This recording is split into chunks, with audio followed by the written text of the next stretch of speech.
moving on to our final team of the NFC North. Shout out our boy Curtis Steele as we go into his Lions. And if you have not already checked out Lions on the Prowl, please go do so. He has a great Lions podcast. It's just, if you need to get your insight on Lions, check out our boy Curtis Steele, Lions on the Prowl. Their schedule looks like this, including no primetime games whatsoever. None. Zero. Not one. Zero. And they got the Thanksgiving Day game in the afternoon against the Buffalo Bills. That's it for the Lions, which kind of brings us to our first talking point of this schedule. Going to you, Aaron. I know I've kind of went to you last on everything, but you got to go first here, man, because it's no primetime games for the Lions.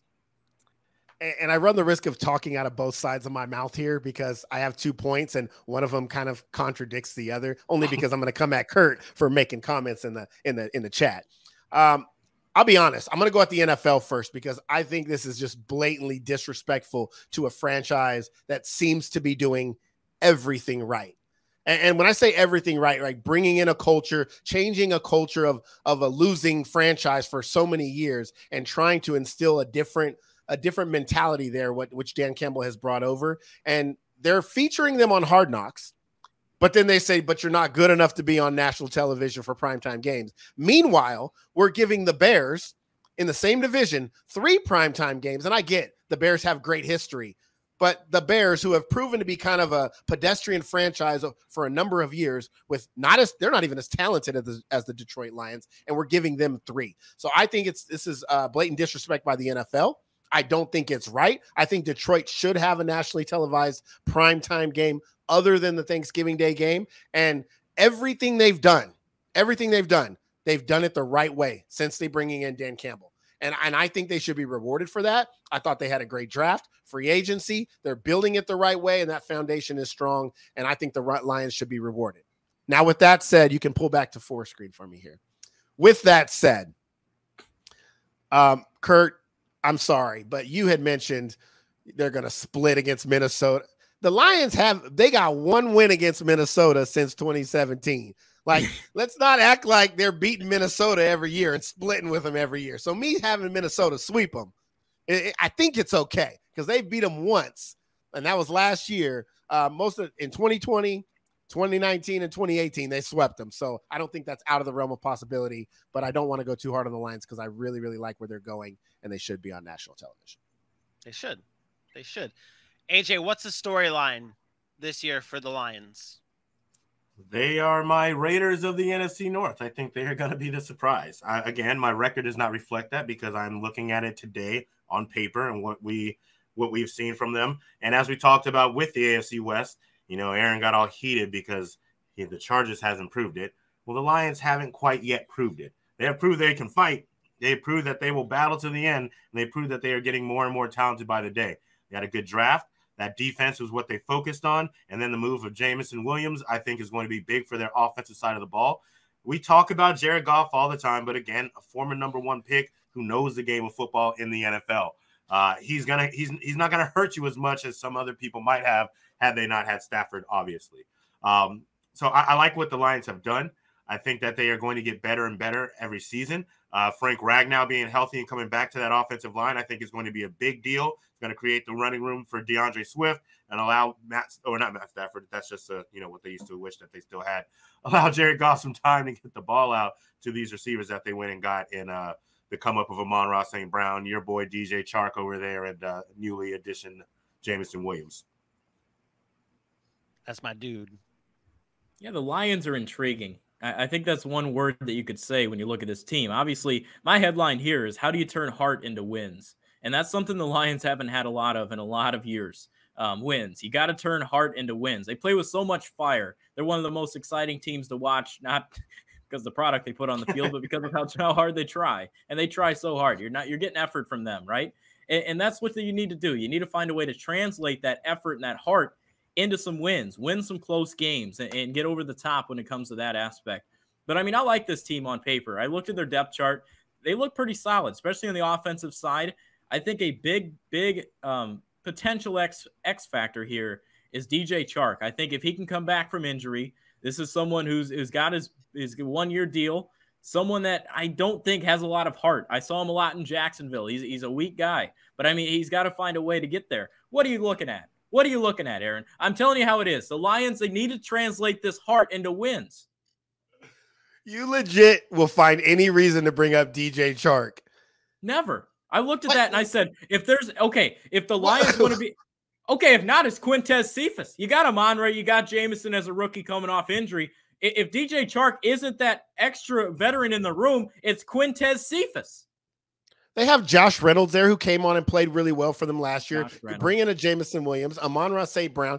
But what I'm saying is DJ Chark is not going to make the difference between the Lions getting 3 wins and the Lions getting 6 or 7 wins.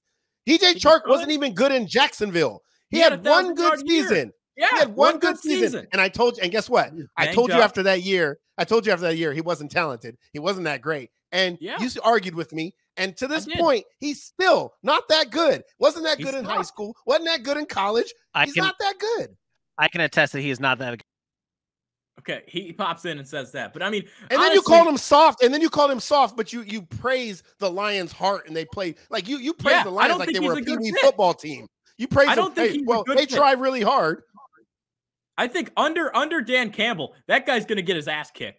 I mean, you look at his track record when it comes to health and staying on the field. A rolled ankle, I'll sit out this week. Something small. He's always missing games. Little tedious stuff throughout the course of the year. Even in the year he had his 1,000 yards, he missed a game. That's not fair to question somebody's heart. But that's not fair to question somebody's heart because they have injuries. Injuries happen, and some guys can't play. Can you play through it? Julio Jones played through a lot of injuries during his career. Right? And he did nothing when he played through them. Like, if you're not going to be, when you're on the field and you're going to be a detriment to your team, I don't want you on the field. If you're a wide receiver and you have an ankle injury and you can't cut, what good are you doing on the field? None. Nobody believes you. That's why Julio, over the past couple of seasons, has been a shell of himself because he can't do what he used to do, and players know that. So I'm not afraid of that. I think Kurt brings up a really good point in the chat, and this is why he's the Lions guy here. Chark is just a placeholder for Williams. Williams will come in it's a 1-year and deal. just take over, and Chark will not be. I'm rooting for Chark. I didn't hate him completely in Jacksonville. Baby but Chark. I actually did hate DJ Chark in Jacksonville. I actually really did. Him. But when you look at the schedule and you look at their standings here, Aaron, you have them at 5-12. AJ, you have them at 6-11. Dylan, you are the lowest at 4-13, and I am the highest at 7-10. Now, do I get a chuckle out of any of you guys for 7-10, or should I defend myself here? Okay, I will say something, and I want you to defend it because go ahead. Yeah. I think we run the risk of doing this a lot when teams have really good off seasons and they're going in the right direction. We automatically think that team, oh man, they got to be better. Like they have to improve, but it's not true. They don't have to necessarily, the improvement doesn't have to show up on the scoreboard at the end of games. They had a lot of close games last year that they lost. That doesn't mean they're going to have a lot of close games this year that they're going to win. It just means we saw improvement. So I caution the people that are thinking the Detroit Lions are going to take that huge step, which is why I kept them at 4 or 5 wins. I think you'll see a better product overall.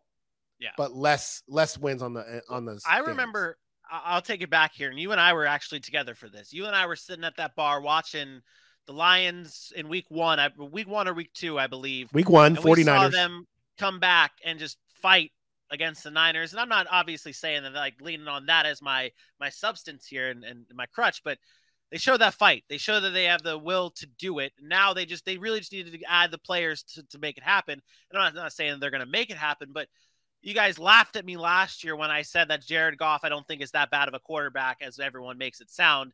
And last year he didn't finish as bad as a quarterback as everyone thought. Finished 12th in the league in completion percentage. He was 20th in yards, 20th in touchdowns. That's not the best. But now he has Amon-Ra St. Brown taking another step. He'll add Jameson Williams.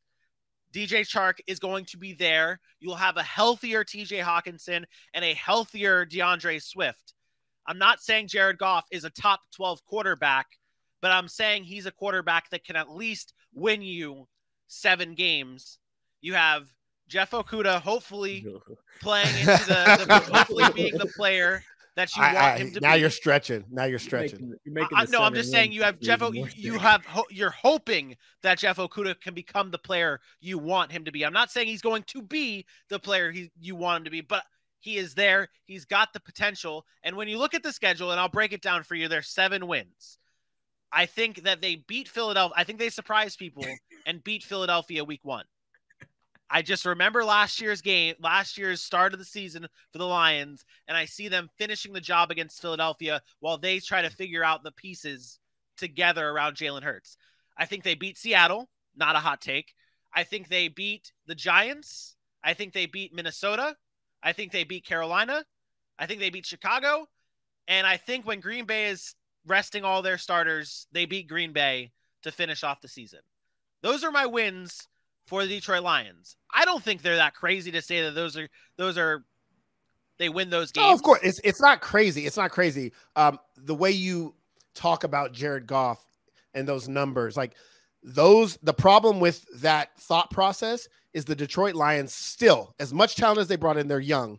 They don't have the roster to support a quarterback that only puts up those kind of games. They still need that quarterback that's going to go above and take a roster that's still challenged to get wins. And I think that's the problem is if you maybe you give that roster Patrick Mahomes that roster. It's a different conversation we're having. Yeah. Maybe you give, Russell Wilson that roster. It's a different conversation. But when you give Jared Goff that roster, you're asking where does he overcome those hurdles? The other thing with Jared Kirk Cousins.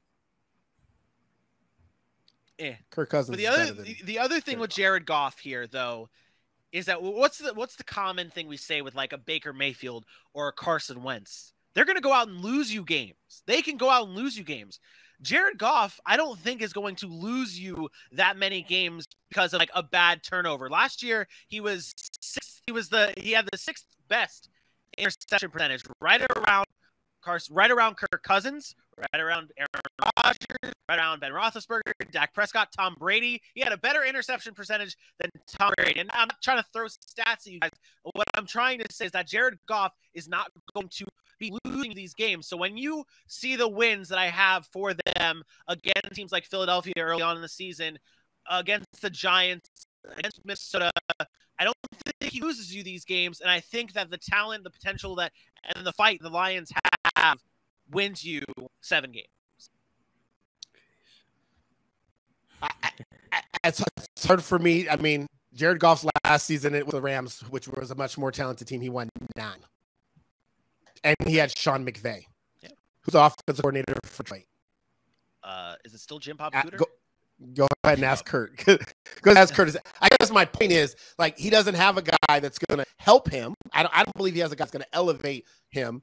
So if he's not elevated and the talent on the roster is still lacking and you're still relying on so many young players, and they're great, like I think they're great young players, and I've been on the Lions bandwagon. I think we're probably jumping a little too early on that bandwagon. I think another offseason, a franchise quarterback now in the building, and then you can start saying, okay, it could be a 1-year change. Maybe go out and get a CJ Stroud. Maybe they go out and get a Bryce Young or somebody, and then it automatically just shifts, and we see that shift go from a 5-win team to an 10-win team, and they're in the fight for the playoffs. So I think we're a year early on Detroit. I really do. But I don't think you're going to look after this year and say, oh, they're just the same old Lions. I think you're going to look at them and you're going to say, watch out. They're coming. I really do believe that. Yeah, I think they're like how we talk about like Seattle and stuff. They're a team that just has filled that roster around, and they just need to focus on being the best versions of themselves now, because once they do get those final puzzle pieces to put together, the team that can be fighting for the playoffs, too much doesn't continue to change. If health is on their side, there's so many factors, obviously, that go into a winning season in the NFL. I just look at this team, and I think 3 extra wins is in the realm of possibility as well. So that's where I had them falling. Was the 6-win area, but again, I mean, some years there's just this team of destiny that makes 0 sense. We can't explain it. They find a way to keep getting W's. Yeah, you're not delusional. You're not delusional if you think they get 7. I do want to. Sherm. So what? I hear this all the time. Is do you guys the backstory of Thanksgiving? I mean, why the Lions and the Dallas Cowboys on Thanksgiving every year? Weren't they like the first two in the NFL? Does it have to do with the Pilgrims? No, no, it's simple. When they first started the Thanksgiving Day tradition, no teams wanted to play on Thanksgiving. None. Detroit and Dallas were the ones that said, we'll play. Give us the game. We'll play. Nobody wanted to play. It's a holiday. And so the NFL said, okay, you know what? You guys are now our Thanksgiving Day games here on out. And so no NFL team wanted it. And now all these NFL teams and all the media, well, why are the Detroit Lions on Thanksgiving and blah, blah, blah? Because they're the only franchise that wanted to play on Thanksgiving. So allow them their Thanksgiving Day game. It doesn't mean they don't deserve a night game or a nationally televised game some other time. Because if Justin Fields and the Chicago Bears can get nationally televised after what we watched last year, the Detroit Lions should be on TV. That's it. Yeah, it's fair. Bears are in the Chicago market that draws. Hey, it's the NFL, man. It's the NFL. Let me tell you something about the NFL. We put every team on primetime at some point in time for like 4 years straight. I mean, shit teams. The Jacksonville Jaguars were on Thursday Night Football. Okay, those are shit markets. Nobody wants to go to watch Jacksonville play in shit markets. Whoa. No, the fact of the matter is it's the NFL. It's still going to be watched. When you go to Thursday Night Football, doesn't matter who's playing. Guess what? The highest rated show that night is Thursday Night Football. So I don't want to hear that they don't get as good as ratings as Chicago. They deserve to be there.